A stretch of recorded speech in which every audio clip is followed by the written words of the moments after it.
So the most dangerous medication for your digestive system is not aspirin, it's not ibuprofen, and it's not even antibiotics. Well, if you're new here, welcome. I'm Dr. Glenn Harrison, and I specialize in lifestyle medicine, helping people overcome chronic and autoimmune disorders. So this medication that we're talking about disrupts your stomach's natural acid balance. It's highly problematic. It creates the perfect environment for something called H. pylori, which is the most common infection worldwide. It's silent, insidious, and it acts like something that can gradually destroy your stomach lining without you even knowing. What is this medication I'm talking about? Antacids. When I see new patients and their history forms state that one of their medications is antacids, whether prescribed or over the counter, my first concern is H. pylori infections. And the very thing that you take to make your stomach feel better is actually setting you up for long-term digestive disorders.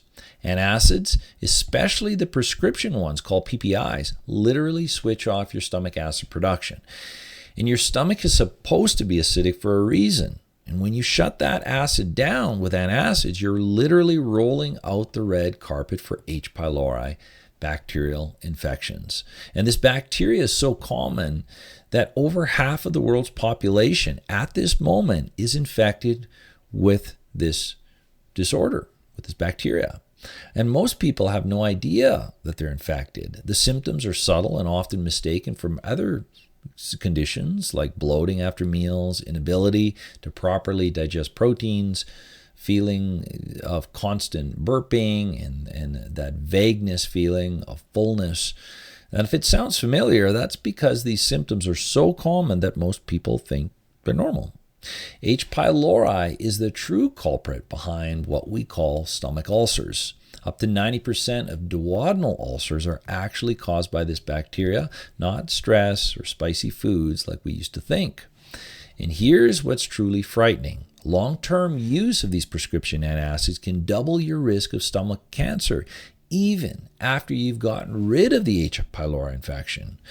The medication we're talking about was designed to make us feel better, but it's actually creating the perfect storm in your digestive system. And your stomach is designed to be acidic for a reason. It's your first line defense against pathogens like H. pylori. And when you neutralize that acid barrier with antacids, you're essentially disarming your body's natural protection. So what can you do to naturally boost your stomach acid instead? Well, you could start your meals with a teaspoon of raw apple cider vinegar in water. Very simple, but effective. And what this does is it signals your stomach to produce more of its natural acid. Bitters are another powerful solution that herbalists have been using for centuries. Just a few drops of digestive bitters before meals can stimulate the body's natural acid production pathways. Chewing your food thoroughly might sound obvious, but it's something few of us do because we're standing or moving or on the run or in a rush. And each bite should be chewed 20 to 30 times because digestion begins in the mouth.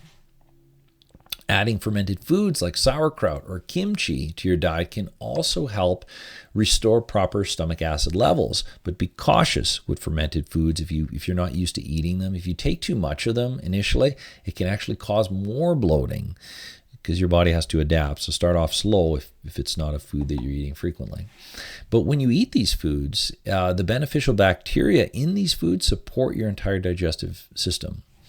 And if you're experiencing digestive issues, look beyond the quick fix of an antacid. The real solution might be in addressing the root causes, not masking the symptoms with a medication that could be making things worse in the long run. Try these natural strategies instead of giving your body an antacid and shutting everything down, because these few little strategies can really help. And if you need more help and you want to understand the root cause of the problem to begin with, schedule a call and we'll see you in the next one.